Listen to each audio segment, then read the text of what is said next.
जनप्रतिनिधिगण, देवी और सज्जनों, आज लखनऊ की ये भूमि एक नई प्रेरणा की साक्षी बन रही है। इसकी विस्तार से चर्चा करने से पहले मैं देश और दुनिया को क्रिसमस की शुभकामनाएं देता हूं। भारत में भी करोड़ों ईसाई परिवार आज उत्सव मना रहे हैं। क्रिसमस का ये उत्सव सभी के जीवन में खुशियां लाए, ये हम सभी की कामना है। साथियों, 25 दिसंबर का ये दिन देश की दो महान विभूतियों के जन्म का अद्भुत सुयोग लेकर भी आता है। भारत रत्न अटल बिहारी वाजपेयी जी, भारत रत्न महामना मदन मोहन मालवीय जी, इन दोनों महापुरुषों ने भारत की अस्मिता, एकता और गौरव की रक्षा की और राष्ट्र निर्माण में अपनी अमिट छाप छोड़ी। साथियों, आज 25 दिसंबर को ही महाराजा बिजली पासी जी की भी जन्म जयंती है। लखनऊ का प्रसिद्ध बिजली पासी किला यहां से अधिक दूर नहीं है। महाराजा बिजली पासी ने वीरता, सुशासन और समावेश की जो विरासत छोड़ी, उसको हमारे पासी समाज ने गौरव के साथ आगे बढ़ाया है। ये भी संयोग ही है कि अटल जी ने ही वर्ष 2000 में महाराजा बिजली पासी के सम्मान में डाक टिकट जारी किया था। साथियों, आज इस पावन दिन मैं महामना मालवीय जी, अटल जी और महाराजा बिजली पासी को श्रद्धापूर्वक नमन करता हूं, उनका वंदन करता हूं। साथियों, थोड़ी देर पहले मुझे यहां राष्ट्र प्रेरणा स्थल का लोकार्पण करने का सौभाग्य मिला है। ये राष्ट्र प्रेरणा स्थल उस सोच का प्रतीक है जिसने भारत को आत्मसम्मान, एकता और सेवा का मार्ग दिखाया है। डॉक्टर श्यामा प्रसाद मुखर्जी, पंडित दीनदयाल उपाध्याय जी और अटल बिहारी वाजपेयी जी, इनकी विशाल प्रतिमाएं जितनी ऊंची है, इनसे मिलने वाली प्रेरणाएं उससे भी अधिक बुलंद है। अटल जी ने लिखा था, नीरवता से मुखरित मधुबन, परहित अर्पित अपना तन मन, जीवन को शत शत आहुति में जलना होगा, गलना होगा, कदम मिलाकर चलना होगा। ये राष्ट्र प्रेरणा स्थल हमें संदेश देता है कि हमारा हर कदम, हर पग, हर प्रयास राष्ट्र निर्माण के लिए समर्पित हो। सबका प्रयास ही विकसित भारत के संकल्प को सिद्ध करेगा।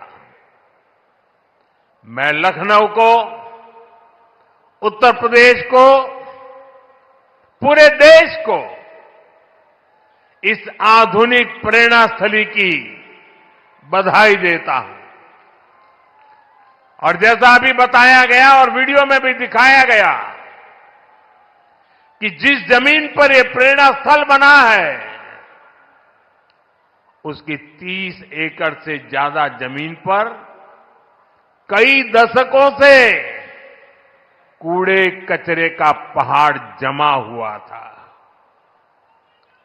पिछले 3 वर्ष में इसे पूरी तरह खत्म किया गया है। इस प्रोजेक्ट से जुड़े सभी श्रमिकों, कारीगरों, योजनाकारों, योगी जी की और उनकी पूरी टीम को भी मैं बहुत बहुत बधाई देता हूं। साथियों, डॉक्टर श्यामा प्रसाद मुखर्जी ने देश को दिशा देने में निर्णायक भूमिका निभाई है। ये डॉक्टर मुखर्जी ही थे जिन्होंने भारत में 2 विधान, 2 निशान और 2 प्रधान के विधान को खारिज कर दिया था। आजादी के बाद भी जम्मू कश्मीर में ये व्यवस्था भारत की अखंडता के लिए बहुत बड़ी चुनौती थी। भाजपा को गर्व है कि हमारी सरकार को आर्टिकल 370 की दीवार गिराने का अवसर मिला। आज भारत का संविधान जम्मू कश्मीर में भी पूरी तरह लागू है। साथियों, स्वतंत्र भारत के पहले उद्योग मंत्री के रूप में डॉक्टर मुखर्जी ने भारत में आर्थिक आत्मनिर्भरता की नींव रखी थी। उन्होंने देश को पहली औद्योगिक नीति दी थी, यानी भारत में औद्योगिकरण की बुनियाद रखी थी।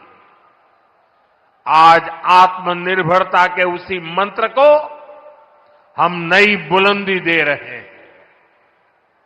मेड इन इंडिया सामान आज दुनिया भर में पहुंच रहा है। यहां यूपी में ही देखिए, एक तरफ एक जनपद एक उत्पाद का इतना बड़ा अभियान चल रहा है। छोटे छोटे उद्योगों, छोटी छोटी इकाइयों का सामर्थ्य बढ़ रहा है। दूसरी तरफ यूपी में बहुत बड़ा डिफेंस कॉरिडोर बन रहा है। ऑपरेशन सिंदूर में दुनिया ने जिस ब्रह्मोस मिसाइल का जलवा देखा, वो अब लखनऊ में बन रही है।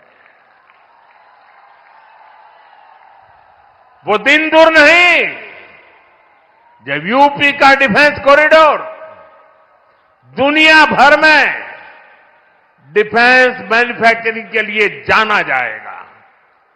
साथियों, दशकों पहले पंडित दीनदयाल उपाध्याय जी ने अंत्योदय का एक सपना देखा था।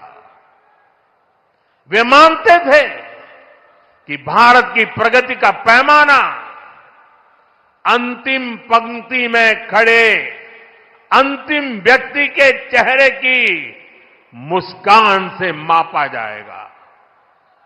दीनदयाल जी ने एकात्म मानववाद का दर्शन भी दिया, जहां शरीर, मन, बुद्धि और आत्मा सबका विकास हो। दीनदयाल जी के सपने को मोदी ने अपना संकल्प बनाया है। हमने अंत्योदय को सैचुरेशन यानी संतुष्टिकरण का नया विस्तार दिया है।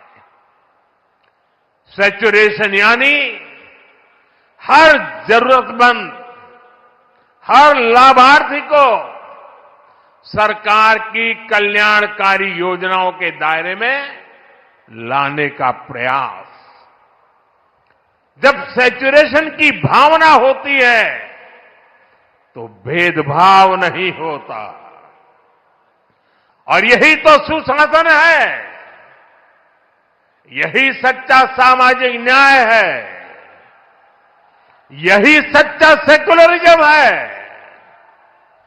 आज जब देश के करोड़ों नागरिकों को बिना भेदभाव पहली बार पक्का घर, शौचालय, नल से जल, बिजली और गैस कनेक्शन मिल रहा है, करोड़ों लोगों को पहली बार मुफ्त अनाज और मुफ्त इलाज मिल रहा है,